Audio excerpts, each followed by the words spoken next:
अष्टमी के दिन कन्याओं का भोजन कराओ या नवमी के दिन कन्याओं का भोजन कराओ, पर देवी भागवत तो कहती है, देवी भागवत तो वर्णन करती है कि पहले नवरात्रे से लेकर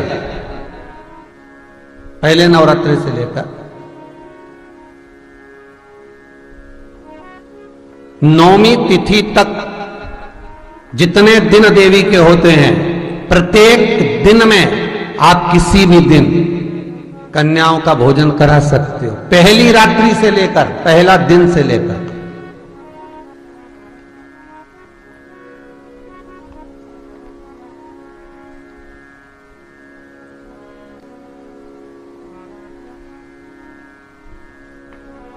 नवरात्रि मालूम है कब से लगती है? आप लोगों को ज्ञात होगा ना, नवरात्रि कब से लगती है? अमावस्या से कि एकम से?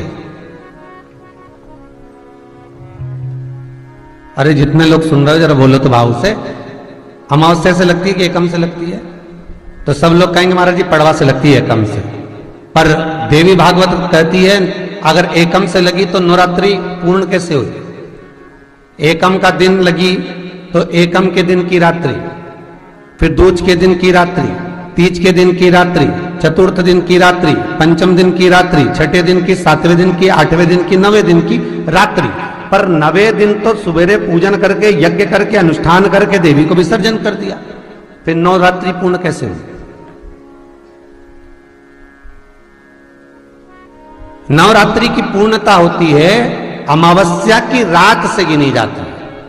कौन से दिन से गिनते हैं? अमावस्या की रात्रि, फिर एकम की रात्रि, फिर दूज की रात्रि, ऐसे गिनते गिनते अष्टमी की रात्रि तक और नौमी के दिन सुबह तक या दोपहर तक या शाम तक, जब तक आप यज्ञ ना करें तब तक ये 9 रात्रियां पूर्ण गिनी जाती हैं महाराज देवी भागवत के हिसाब से। पूर्णता में गिनी जाती। अब हमने कन्या भोजन का जो क्रम बनाया, अष्टमी के दिन करा देंगे, नौमी के दिन करा देंगे, इस तिथि को करा देंगे, पर भाव देखिए, शास्त्र कहता है भूखे को भोजन जब कराइए जब उसको भूख लगी हो, और ऐसों को कराइए जिसको जरूरत पड़ रही है।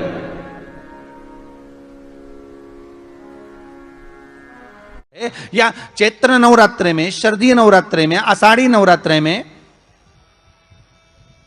आदिकादिक पौष नवरात्रे में हम शंकर की, हम जगत जननी जगदम्बा की जब स्थापना करते हैं, या हम नूतन घर का प्रवेश करते हैं, या गणेश जी की स्थापना करते हैं, या कोई दुकान को प्रवेश करते हैं, या कोई शुभ कार्य करने के लिए अग्रण्य होते हैं, तो हम कलश की स्थापना क्यों करते हैं? आज शिव महापुराण में शुरुआत में अपन शिव और पार्वती की यही संवाद को लेकर चलते हैं।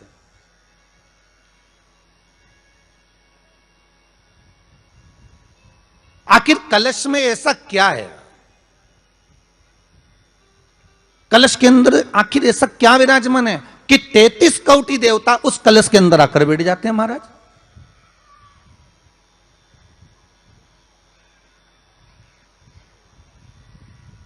आप कोई यज्ञ करने जा रहे हो, आप कोई पोथी पुराण करने जा रहे हो, आप कोई अच्छा कार्य करने जा रहे हो, तो ब्राह्मण देवता कह देते कलश की स्थापना होगी, कलश की शोभा यात्रा निकलेगी, कलश यात्रा निकलेगी, कलश विराजमान होगा। और आज हर की पौड़ी पर, प्रयागराज में या उज्जैनी में, नासिक में जो बड़े बड़े कुंभ के मेले होते, कुंभ का मतलब भी तो कलश से होता, उसकी महत्वता क्यों है? उस कुंभ की, उस घड़े की महत्वता कहां से प्रकट हो गई? शिव महापुराण की कथा कहती है महाराज, भगवान औघड़दानी शंकर स्वयं आद्य शक्ति जगदम्बा से कहते हैं कि जगदम्बा तू क्या चाहती है बोल। तो जगत जननी जगदम्बा कहती है कि जहां मैं हूं वहां शंकर है, ये आपने कह दिया, पर जहां शंकर है वहां पार्वती का होना जरूरी है। उसके लिए सिद्ध करने के लिए एक स्थान ऐसा बनाया जाए जहां पर शंकर विराजमान है और शंकर के साथ पार्वती विराजमान है। तो शिव जी ने कहा पार्वती उसके लिए मैं तुझे एक सुंदर कलश का निर्माण कर देता हूं। दुनिया का रचनाकार, दुनिया की रचना करने वाले महाराज संपूर्ण ब्रह्मांड की रचना करने वाले, जिनको भगवान शिव ने स्वयं ब्रह्मदेव से कहा है कि ब्रह्मा जी तुम सृष्टि खंड को आगे बढ़ाइए, सृष्टि की रचना करिए। और आज ही के दिन, यही चैत्रीय प्रतिपदा के दिन, यही इसको कहते हैं नया संवत्सर, नया वर्ष। हिंदू धर्म में क्यों कहा जाता है? आज ही के दिन ब्रह्मा जी ने महाराज सृष्टि की रचना करना प्रारंभ करा था। आज ही के दिन भगवान शिव और ब्रह्मा का संवाद हुआ था। सीधे भगवान शंकर ब्रह्मदेव के पास जाकर बोले थे, हे ब्रह्मदेव आप सृष्टि की रचना करिए। तो ब्रह्मा जी ने पूछा था, सारे नक्षत्र आपने बनाए, सारे दिन आपने बनाए, सारी घड़ियां आपने बनाई, सारा पल आपने बनाया, मनुष्य की श्वास गिनती, काउंटिंग, अर्थात मनुष्य के शरीर की रोमावली, ये सब आपने निश्चित करी है। और नवरात्रे में भी देवी की आराधना का एक स्मरण का सुख है महाराज। ज्योत का विधान है, नवरात्रे में देवी की ज्योत लगती है, अखंड ज्योति लगती है, जवारे बुआए जाते हैं, कलश लगता है। ज्योत का भी विधान है। जिसके यहां दिया अखंड जलाया जाता है, अगर वो दिए की लो, दिए की बाती अगर दक्षिण दिशा की होती है तो उसके घर में साल भर में एक घात जरूर होती है।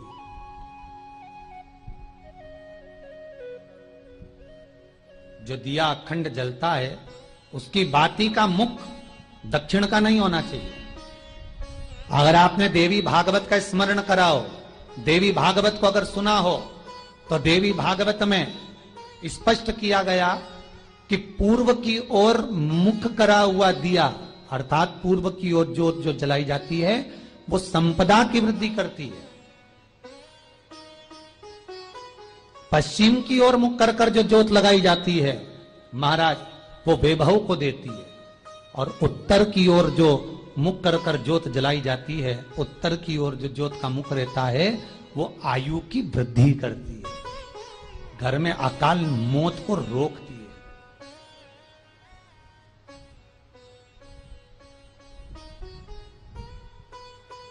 नवरात्रे का जो भाव तत्व है उसको भी अच्छे से समझ लेना। दक्षिण की ओर ज्योत ना लगाएं। अगर आपको लगाना है पूरब की लगाएं, पश्चिम की लगाएं या उत्तर की लगाएं। और जितने दिन महारानी जगदम्बा जगतधात्री दुर्गा भवानी, अब की बार माता जी घोड़े पर आई है। हर बार देवी बदल बदल के आती है, इस बार जो नवरात्रे आए वो घोड़े के आए। तो घोड़े पर जो देवी जी आती है वो समृद्धि को देने वाली आती है, लक्ष्मी की वृद्धि करने वाली आती है। जैसी घोड़े की रफ्तार होती है उस रफ्तार से लक्ष्मी घर में आती है। तो ये मत सोचना कि कोरोना महामारी ने हमको नीचे गिरा दिया या कोरोना महामारी ने रोक दिया, कमाई के स्रोत रोक दिए, धन रोक दिया। चिंता मत करना। मेरी मां जगत जननी दुर्गा भवानी अब की बार घोड़े पर आई है।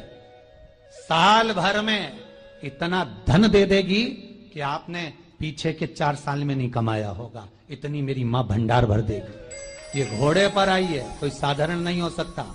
देवी भागवत में स्पष्ट किया गया, जब जगदम्बा मगर पर आती है उसका भाव अलग है, और जगदम्बा जब हाथी पर आती है उसका भाव अलग है, और जगदम्बा जब घोड़े पर आती है तो जगत को समृद्धिवान बना देती है, वैभव में कमी नहीं आती। अभी भले दुनिया के लोग अभी रोते हैं कि पैसा नहीं आ रहा। जरा सी मिट्टी की दुकान भी अगर आप खोल कर बैठेंगे तो चांदी और सोना के बराबर कमाएंगे। इतना धन देगी वो माता, साधारण नहीं है मेरी माता।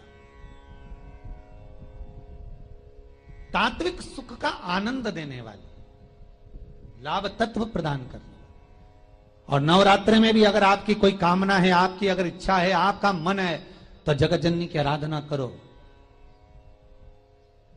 पति और पत्नी में अगर क्लेश है तो जगदम्बा के मंदिर में मक्खन चढ़ाओ, प्रेम बढ़ जाएगा। आपको लगता है कि पति कोई अन्य स्त्री से लगा हुआ है या परिवार टूट रहा है, तलाक तक पहुंच गया है, तो माता के मंदिर में आप ध्वजा लगवाइए, उस ध्वजा पर मक्खन लगाकर लगवाइए, आपको लाभ मिलेगा।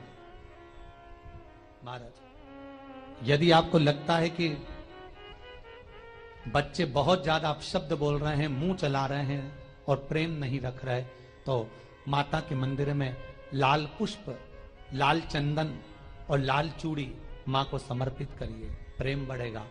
बच्चा कभी आप जी से कम नहीं बोलेगा, प्रेम की भाषा निकलेगी मुंह से। मां जगतजननी की आराधना, जगदम्बा की उपासना। नवरात्रे में 9 दिन में से कोई एक दिन ऐसा ले लो जिस दिन कन्याओं का भोजन कराओ, साथ में उनको लाल चुनरी ओढ़ाओ या कोई लाल वस्त्र, लाल पूजन की सामग्री उनको दो, सुख मिलेगा, आनंद आएगा।